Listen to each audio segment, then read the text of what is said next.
Morning. Distinguished participants, ladies and gentlemen, I am deeply honored to speak before this unique assembly, and I warmly thank the Oslo Freedom Foundation for inviting me to be with you today. Your invitation moved me deeply, like an invitation to come home. I find myself among friends like Vladimir Bukovsky and Armando Valladares, whose movement, Resistance International, I joined in Paris in the 1980s. Our movement was idealistic, even romantic, but it was strong and inspiring, and it has stood the test of time. 2 decades later, we are together again today, united in a new movement, the Oslo Freedom Forum, but devoted to the same combat and ideals, the quest for liberty and resistance against tyranny in all its forms. I have come here to tell a story. It is my story, but it is also the story of Vietnam, the story of a country that has spent 1,000 years under Chinese domination, 100 under French colonization, and is now oppressed by a communist regime which denies all human rights. I was born under French colonial rule. As a little boy, I saw the violence inflicted by foreign occupants and felt a bitter humiliation of a people living under submission. So I joined the resistance movement for national independence. From then, I lost my childhood. I was arrested, tortured, and only miraculously escaped execution. One of the torturers loved Vietnamese opera, and he forced a prisoner to sing as he tortured us. I will never forget the sound of his song mingling with our scream of pain. I was just 13 years old. In 1954, Vietnam was partitioned into North and South by the Geneva Agreement. Like so many Vietnamese, I hoped that independence would bring justice and freedom to Vietnam. But how wrong we were. Ho Chi Minh sought not to liberate our people, but to impose a Marxist dictatorship and subject us to slavery once again.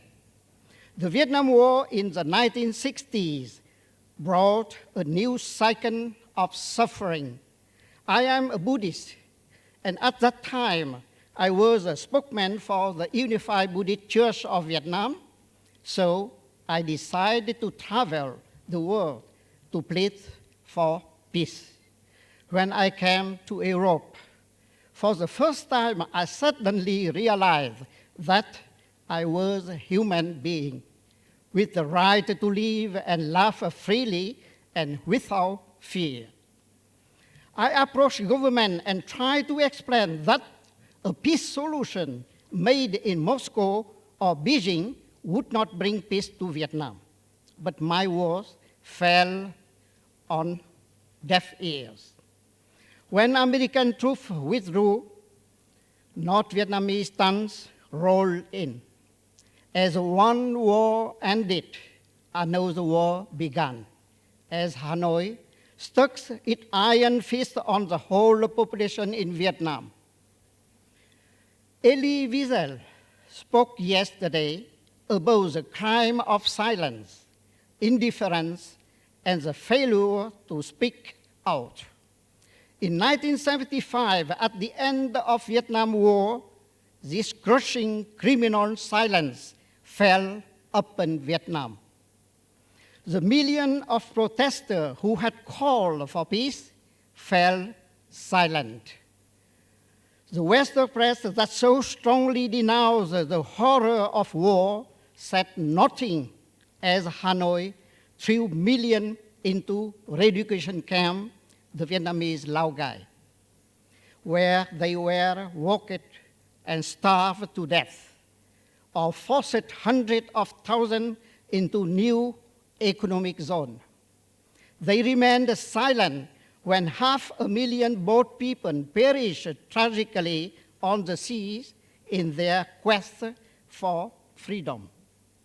Again, they cannot say they did not know. In 1975, I immediately informed the world about the mass arrest and political repression in Vietnam. But all of a sudden, my words were no longer welcome. Politicians were embarrassed to hear me. The press did not want to publish my bad news. Perhaps, as Armando Valladares said about Cuba, to avoid admitting that they were wrong, or in order to continue business as usual with the communist leader. Whatever, this complicity gave a license for impunity to the Hanoi regime. I decided to devote my life to breaking this wall of silence, to give a voice to the voiceless people in Vietnam. I wanted to ensure that the 8 million Vietnamese who died in the last two wars did not give their life in vain. I wrote books and articles to draw attention to my people's plight.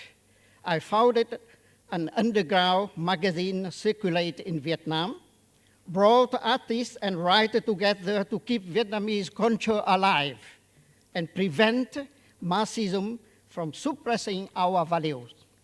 I also run a radio station broadcasting to Vietnam, travel the world to testify at the United Nations, the European Parliament, the US Congress, and alert the world opinion on human rights violation in Vietnam.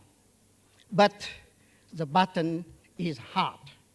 For Hanoi holds the people under draconian control. We have no opposition party, no free press, no free trade union, no civil society. Those who call for political reform, democracy, or human rights risk immediate arrest. In this political vacuum, religious movements, especially Buddhism, are among the only civil society movements, and they are playing an active role in speaking out for human rights. As a result, they are the target of repression.